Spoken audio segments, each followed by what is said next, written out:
Everyone welcome to DRX Abhilasha MSBHU videos. आज की video में हम सभी जानेंगे कि पाचन तंत्र यानी कि डाइजेस्टिव सिस्टम क्या होता है और किस तरीके से काम करता है। पोषक पदार्थों और बड़े अणुओं को विभिन्न रासायनिक क्रियाओं तथा एंजाइमों की सहायता से सरल, छोटे और घुलनशील पदार्थों में परिवर्तित करने की प्रक्रिया को ही पाचन कहते हैं। भोजन को पचाने के लिए शरीर के कई सारे अंग भौतिक और रासायनिक रूप से कार्य करते हैं, जिसे हम कई भागों में बांट सकते हैं। तो चलिए फ्रेंड्स, वीडियो में जानते हैं कि पाचन तंत्र के कौन कौन से मुख्य अंग होते हैं।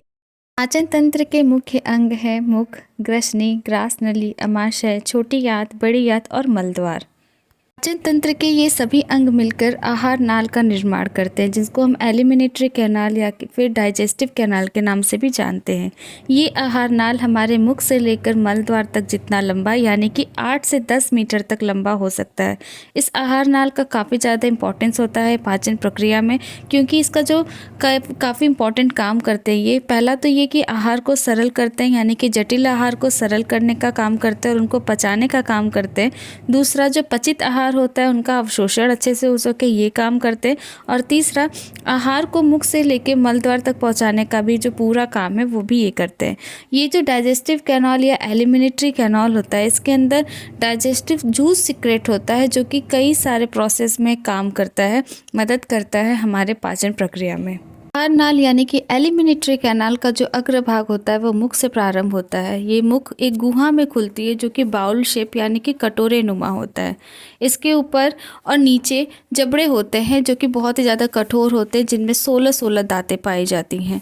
और साथ में इन दांतों के बीच में पाया जाता है जीभ, जो कि मुख और दोनों जबड़ों के मध्य की गुहा में स्थित होती है, जो कि पिंक कलर की होती है। और भोजन चबाने के समय जो भोजन को एक साइड से दूसरी साइड ले जाने का जो काम होता है ना, वो ये जीभ ही करती है।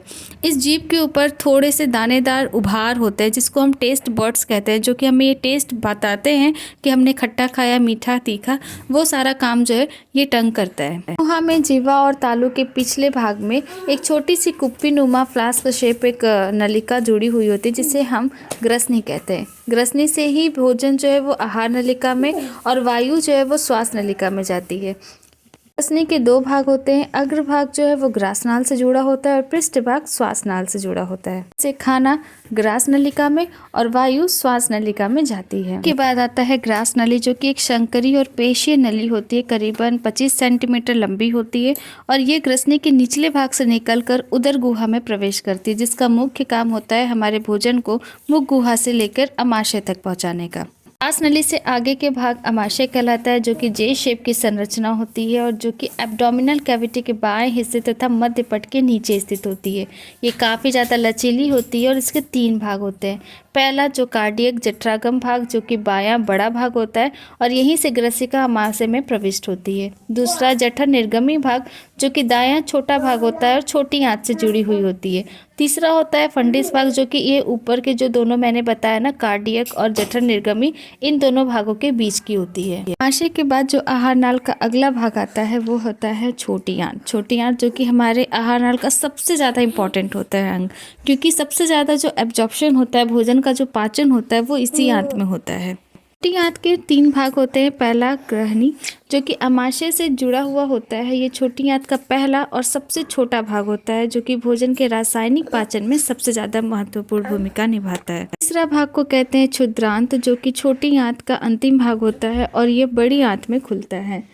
इनका जो काम होता है, ये विशेष रूप से पित्त, लवण यानी कि बाइल जूस वगैरह और विटामिन का अवशोषण करते हैं, जो कि पहले के अंगों में नहीं हो पाया जाता है। ग्रहणी को छोड़कर छोटी आंत के शेष सभी भागों में एक उंगली नुमा संरचना होती है, जिसको हम रसांकुर या विलाई कहते हैं, जिसका मुख्य कार्य होता है वो पचे हुए भोजन को अवशोषित करने का काम होता है। छोटी आंत के बाद आता है बड़ी आंत, तो जो क्षुद्रांत होता है यानी कि इलियम आगे से बड़ी आंत से जुड़ा होता है। यहाँ पर कुछ विशेष प्रकार के जीवाणु यानी कि बैक्टीरिया पाए जाते हैं, जो कि बाकी बचे जो अपचित भोजन है उनको किण्वन क्रिया यानी कि फर्मेंटेशन के द्वारा सरलीकृत करके पाचन में मदद करते हैं।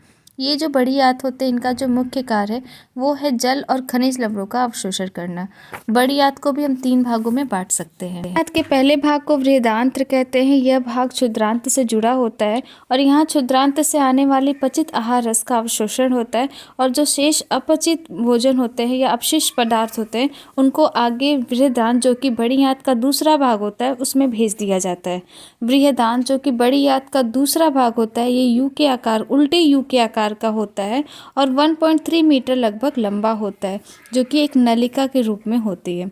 तीसरा आता है जो बड़ी आंत का तीसरा भाग, जिसको हम मलाशय कहते हैं या जिसको हम रेक्टम भी कह सकते हैं। ये 20 से 25 मीटर तक लंबा होता है और इसके अंतिम 3 सेंटीमीटर वाले भाग को गुदा नाल कहा जाता है। गुदा नाल मल द्वार के रास्ते बाहर खुलता है और मल द्वार पर आकर आहार नाल समाप्त हो जाते हैं। गुदा नाल में 2 संवरणी होते हैं, बाह्य और अंतर। इन दोनों का काम जो भी अपशिष्ट पदार्थ हमारे शरीर में है उनको बाहर करने का होता है। तो फ्रेंड्स कि पाचन तंत्र आप लोगों को बहुत अच्छे तरीके से समझ में आया होगा। समझ में आए तो प्लीज़ चैनल को लाइक शेयर सब्सक्राइब ज़रूर करिएगा। Thanks for watching.